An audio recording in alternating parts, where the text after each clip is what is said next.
Muito bom dia! Bom dia com muita vontade de mostrar para você tudo que o nosso Campo Vivo preparou. A gente agradece demais a sua companhia. E olha só o que temos por aqui.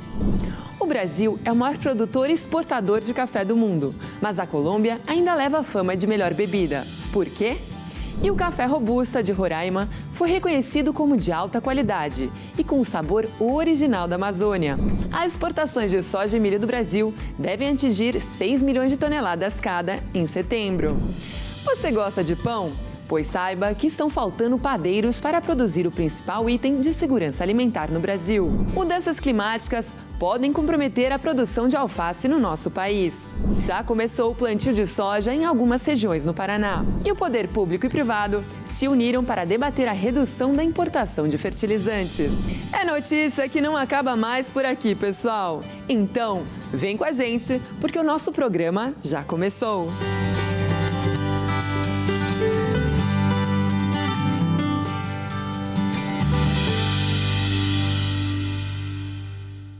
E nós já falamos aqui no Campo Vivo anterior que setembro marca a liberação do plantio de soja no Paraná.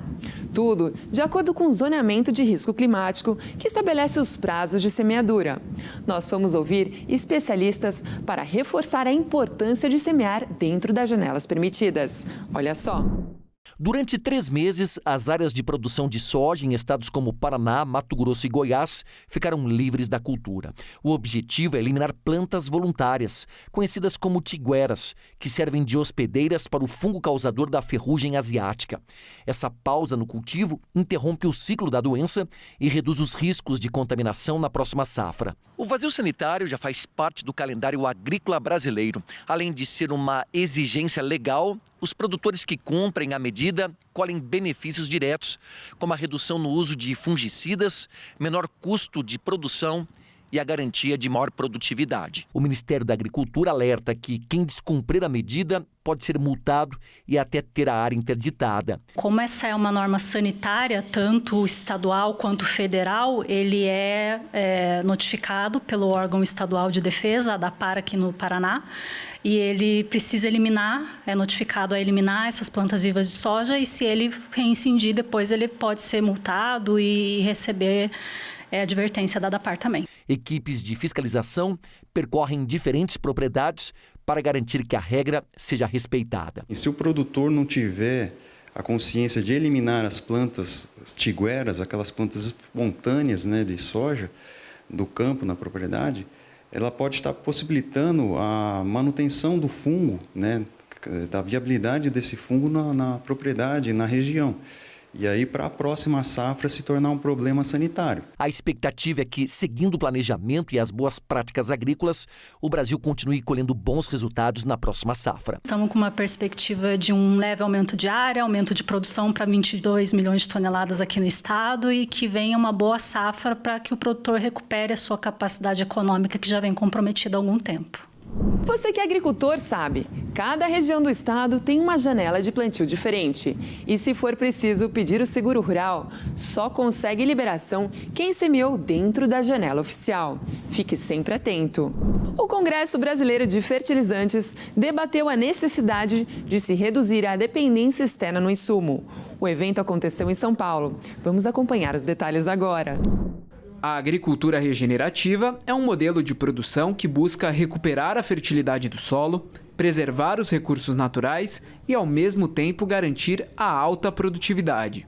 Os fertilizantes são essenciais para que essa técnica seja bem-sucedida nas lavouras brasileiras.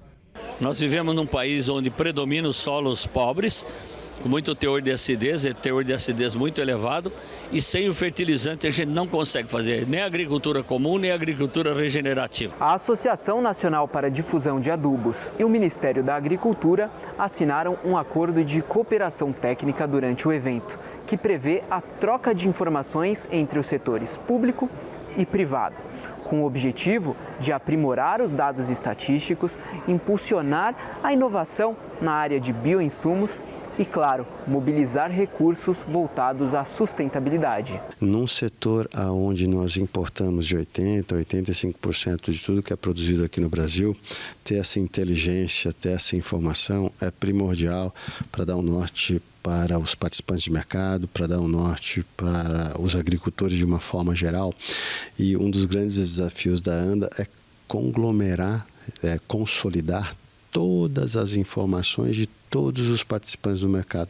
A forte importação de fertilizantes pelo Brasil é um assunto que requer atenção, principalmente num momento recente de turbulências geopolíticas. O governo brasileiro vem, através de políticas públicas, focando em diminuir essa dependência e nas conversas com os nossos parceiros no mundo, focando de um novo cenário dessa geopolítica que vem se configurando. Com certeza, os bioinsumos são uma alternativa aos fertilizantes químicos, mais sustentáveis e de menor custo, inclusive. Vamos apostar que as parcerias público-privadas acelerem a produção aqui no Brasil. Pessoal, chegou a hora de fazer um breve intervalo aqui no nosso Campo Vivo. Mas ainda tem muita notícia no programa. Olha só! Vamos ver quanto de soja e milho o Brasil deve colher em setembro. Quem quer ser padeiro? A profissão pode desaparecer por falta de interessados. E as mudanças climáticas estão ameaçando a principal hortaliça consumida no Brasil. O Brasil produz e exporta mais. E a Colômbia ainda leva a fama de melhor café. Por quê? E a variedade de café robusta da região amazônica que conquistou o selo de indicação geográfica. Levante, estique suas pernas, mas volte logo. Eu e o Campo Vivo esperamos você.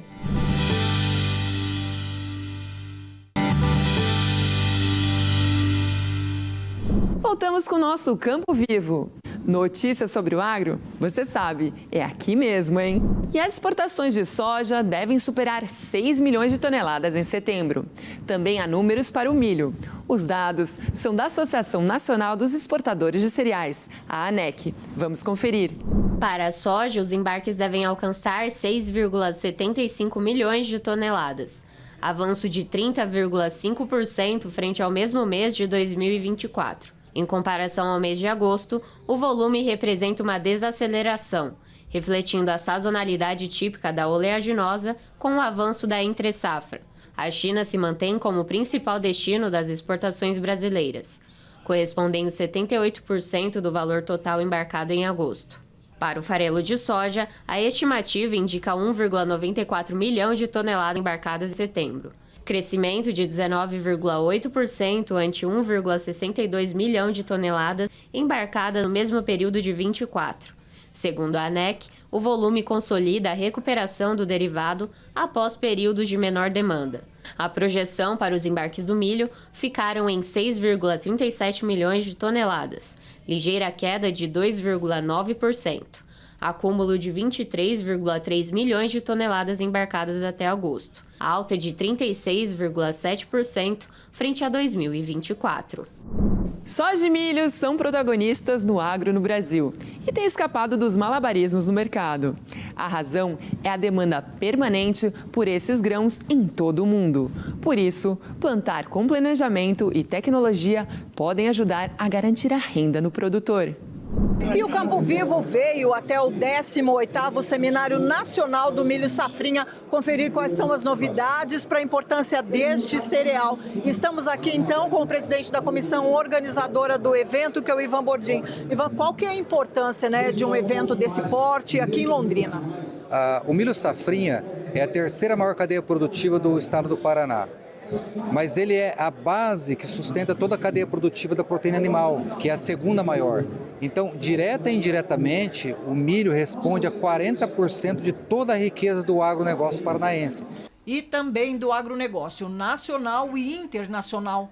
Por essa razão, mais de 600 participantes de 10 estados e 3 países lotaram o pavilhão internacional do Parque de Exposições Ney Braga. Foram abordados temas como inovação, bioinsumos, mercado, manejo e conservação do solo e da água e fitossanidade, as doenças do cereal. No Paraná, o milho é cultivado especialmente por pequenos produtores, que são a maioria no estado. A gente tem aí uma informação de em torno de 95 mil agricultores no Paraná que trabalham com a produção de grãos desses, em torno de 73% são agricultores familiares. Pela dinâmica que o Paraná tem, especialmente com a produção de proteína animal, que tem no milho um dos seus insumos, o milho hoje ele ocupa um papel fundamental na economia do estado do Paraná, principalmente dos municípios onde ele é produzido e onde ele é absorvido, principalmente aí pela questão da produção da proteína de aves, proteína também de suínos, de leite, bovino de modo geral e também a questão de tilápias. O Paraná foi o primeiro estado brasileiro a semear milho no inverno. Isso em uma época em que não existia variedade específica e nem insumos para isso. Mas os produtores resolveram insistir na ideia e acabaram estimulando os pesquisadores. Em pouco tempo, o chamado milho safrinha acabou tendo área e produção muito maiores do que o tradicional milho de verão. A pesquisa também evoluiu para insumos biológicos, mais sustentáveis e com custo menor em relação aos industriais. Então, a gente veio trazer aí, grandes informações a respeito do uso de inoculantes, tanto para nutrição fosfatada, que são os micro-organismos solubilizadores de fosfato, que auxiliam a planta a absorver mais fósforo. O fósforo no Brasil ele é de grande importância para a cultura do milho safrinha nem se fala, porque ele dá uma melhor arranque, melhor germinação e produção lá na frente. Só que o produtor ele gasta muito adubo fosfatado, que o solo brasileiro, principalmente Paraná, é um solo bastante temperizado, antigo, que fixa, que prende esse fósforo. Os micro-organismos, então, eles vêm auxiliar com mecanismos diversos, substâncias que eles produzem, fazendo com que esse fósforo se torne mais disponível para a planta, ela absorva melhor esse elemento, o produtor economize com adubo e aí consiga produzir mais. O seminário também abordou o mercado do milho do Paraná, no Brasil e no mundo. Tem um efeito chave, o Paraná é muito importante, não só no milho safrinha, mas também no milho verão, tem uma participação bastante importante. E a gente vê que toda essa situação leva em consideração a decisão do produtor no Paraná, mas também, que logicamente vai refletir toda a cadeia. Então, o produtor precisa estar atento e fazer uma boa gestão de risco. E o encontro teve uma sessão de banners com 141 trabalhos. Banners, eles trazem as pesquisas das universidades, dos centros de pesquisa, como a Embrapa e o IDR Paraná. Eles complementam o evento. Então, o evento ele é técnico, com palestras técnicas, e os banners eles complementam o evento, a parte acadêmica do evento. E além do uso nas cadeias de alimentos, o milho do Paraná já tem peso na produção de etanol. Uma coisa que vem se desenhando para frente, a gente já tem aí uma cooperativa no Paraná, é a instalação de uma fábrica de etanol a partir do milho. Isso vai gerar mais demanda ainda. E isso, o que isso quer dizer? Que o mercado do milho ele está aquecido, temos altos e baixos com relação a preços, mas a demanda existe e a tendência é crescer essa demanda. E o produto símbolo da segurança alimentar no Brasil está perdendo seu principal trabalhador. Para entender melhor, vamos acompanhar a reportagem. Nas mesas brasileiras, ele está sempre lá. Ninguém vive sem pão, tem que ter o pãozinho, né? Toda manhã tem que ter o pãozinho para tomar um cafezinho, né? Dos fornos do país, saem mais de 2 milhões de toneladas por ano. É uma tradição com T maiúsculo, que movimenta as padarias. O José acumula 42 anos de dedicação. Eu tenho um prazer de fazer, aquilo que eu gosto, aquilo que me dá prazer em fazer, pegar uma farinha grossa e transformar em uma coisa tão maravilhosa que é o pão de cada dia. Não adianta ter todos os ingredientes na mistura para fazer o pão se faltar o principal, quem coloque a mão na massa. Em 10 anos, o déficit de padeiros no mercado brasileiro subiu 1.300%. Hoje são 140 mil vagas abertas para a profissão, difíceis de serem preenchidas. Você está tendo dificuldade de encontrar quem queira trabalhar. Nos deixa numa situação sem saber como vai ser resolvido, porque me parece que a tendência é piorar. Salário pouco atrativo e grande carga de trabalho. O desinteresse, segundo especialistas, também vem de outro fator. Há uma percepção de que a panificação é uma profissão tradicional e pouco inovadora. E isso acaba que afasta os novos talentos. E o nosso desafio é continuar ampliando essa formação, fortalecendo as parcerias e mostrando para os candidatos e os jovens que ser padeiro é mais do que uma profissão tradicional. É uma oportunidade real de renda, de crescimento e até de empreender. Vejam só, a profissão de padeiro ainda está resistindo à evolução tecnológica que tem transformado tantas outras. Enquanto o robô não assume as padarias, o segredo é melhorar o salário e a carga horária desses profissionais. E eu não sei se uma máquina vai fazer um pão francês tão crocante e saboroso como um padeiro humano, não é verdade? A alface é a hortaliça mais consumida pelo brasileiro, mas o aumento das temperaturas médias do planeta está colocando em risco a produção. Vamos saber mais na reportagem. Nessa chácara, na região de Curitiba, são produzidos 7 tipos de alface, como a roxa, a lisa e a americana. A variação de temperatura ao longo do ano é sempre um desafio para a produção. O problema é maior quando esquenta demais. Tem de molhar muito bem molhado, para não deixar estragar, né? A gente molha 3, 4 vezes por dia as alface. O Brasil produz cerca de 660 mil toneladas de alface por ano. É a folhosa mais consumida pelos brasileiros. A alface depende de temperaturas amenas e boa umidade para se desenvolver. Por isso, a maior parte da produção se concentra nas regiões sul e sudeste. Só que uma pesquisa da Embrapa gerou alerta quanto ao futuro da produção de alface no Brasil, principalmente ao ar livre. Com base em projeções do Instituto Nacional de Pesquisas Espaciais e do painel intergovernamental sobre mudanças climáticas, o estudo aponta um risco alto ou muito alto para a produção dessa hortaliça em todo o território brasileiro, devido ao aumento de temperatura média do planeta previsto para as próximas décadas. Foram analisados 2 cenários, o mais otimista com o aumento de temperaturas entre 2 e 3 graus até o ano de 2100 e o mais pessimista, com elevação de até 4,3 graus e crescimento contínuo das emissões de gases de efeito estufa. Haverá um impacto muito grande sobre as condições ótimas de temperatura, né, para cultivo de alface em campo aberto, podendo levar ao final, né, e ao cabo a realmente uma inviabilização, né, em relação custo-benefício dos cultivos, caso nenhuma medida seja adotada. Para tentar minimizar os impactos das mudanças climáticas na produção de hortaliças, os pesquisadores defendem medidas urgentes. Uma delas é o desenvolvimento de plantas cada vez mais resistentes ao calor. Os produtores também terão que se adaptar, investindo em estufas e controles de temperatura para que as plantas possam se desenvolver da maneira correta.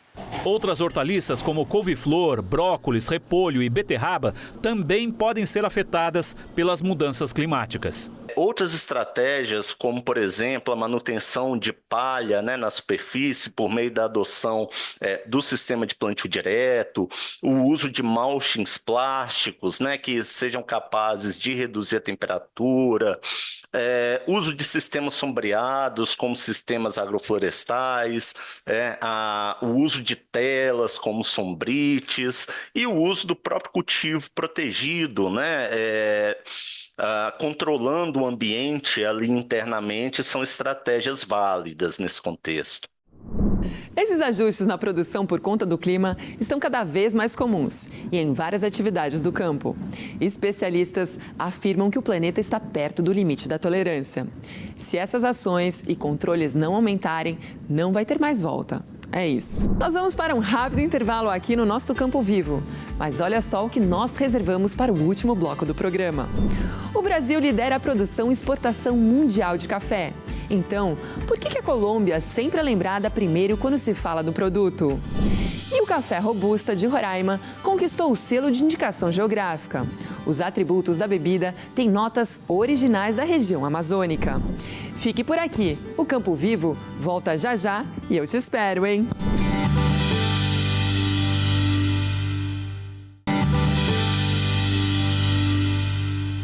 O Campo Vivo voltou, pessoal! Acompanhe comigo esse último bloco do nosso programa, porque está bom demais. Então, vamos de notícia. O Brasil é o maior produtor mundial de café, mas quando o assunto é prestígio lá fora, a Colômbia ainda está na nossa frente. Isso é o resultado de anos de investimento pesado em marketing e publicidade.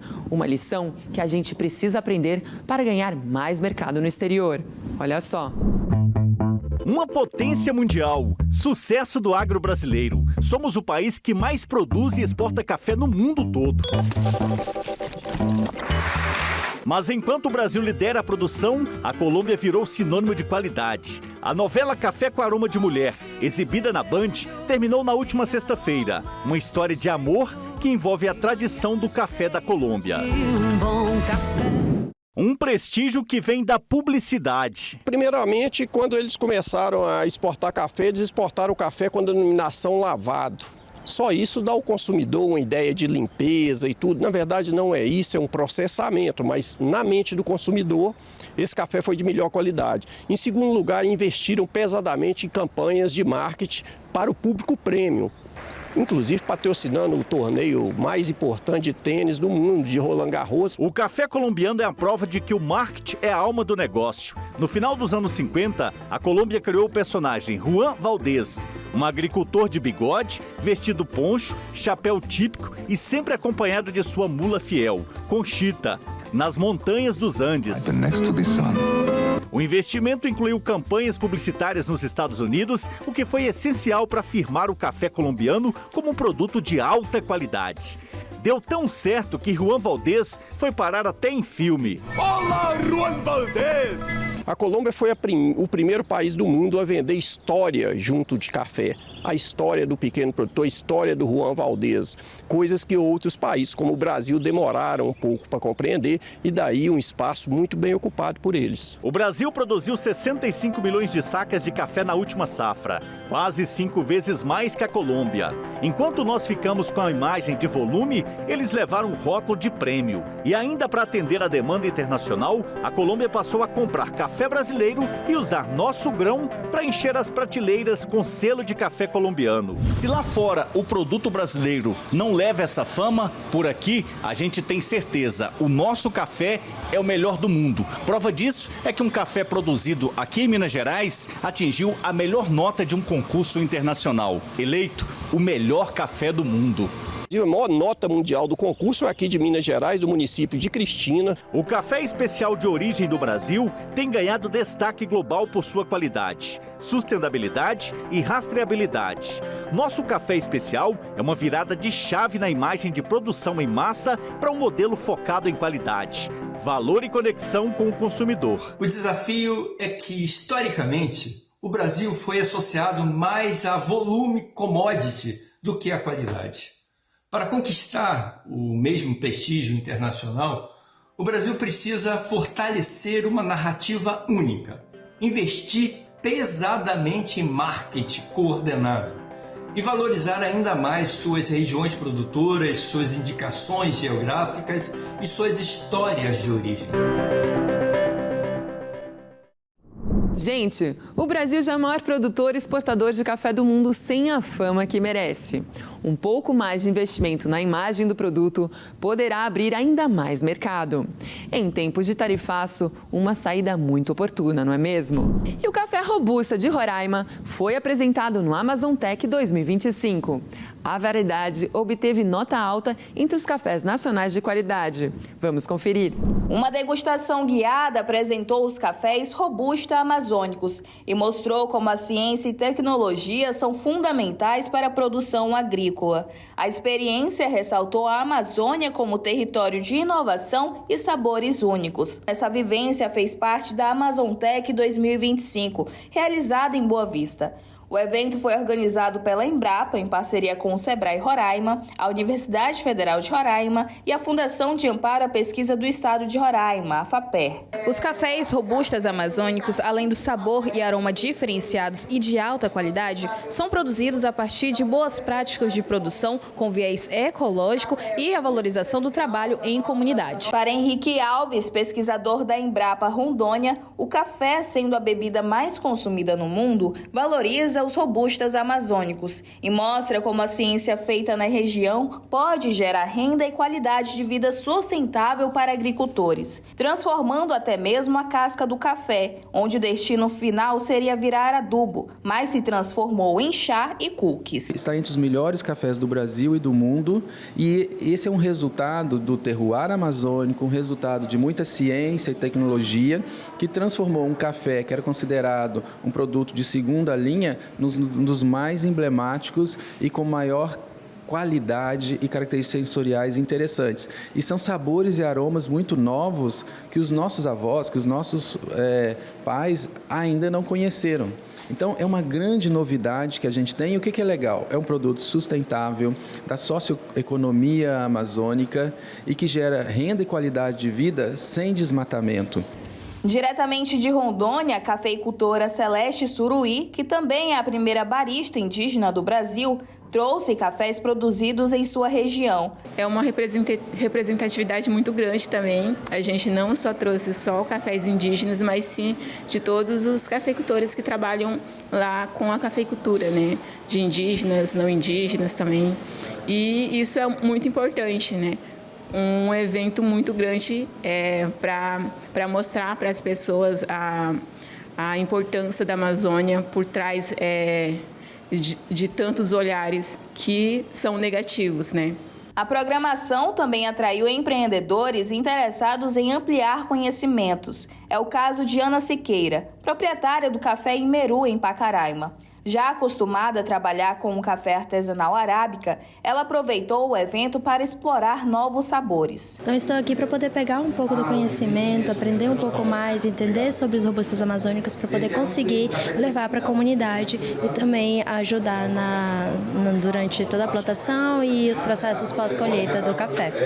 A cafeicultura em Roraima, embora recente, cresce em ritmo acelerado. Hoje a produção é marcada pelos robustas amazônicos, uma variedade adaptada às condições climáticas locais. O solo e o clima do estado conferem ao café um sabor diferenciado que vem conquistando consumidores em busca de novas experiências. Esses robustas são resultados do cruzamento entre as variedades Conilon e Robusta, selecionadas de forma criteriosa. A qualidade alcançada garantiu a eles a primeira indicação geográfica com denominação de origem para café canéfora sustentável. De acordo com o relatório do Exame de Mérito do Instituto Nacional da Propriedade Industrial, o perfil sensorial desse café reúne notas doces, de chocolate, amadeiradas, frutadas, especiarias, raízes e ervas. Gente, esse café de Roraima prova a dedicação e competência dos produtores rurais no Brasil. Ainda mais quando eles recebem suporte especializado. Que essa bebida ganhe cada vez mais mercado doméstico e internacional, o que é bom demais. E o Campo Vivo de hoje acabou, pessoal. Muito obrigada por sua companhia e por estar sempre aqui com a gente. Agora, o recado de sempre: descansar, aproveitar o domingo, porque uma nova semana já está chegando. O Campo Vivo volta no próximo domingo com muito mais informação de qualidade para você. E eu, Luli Barbeiro, claro, espero por você. Até lá. Tchau.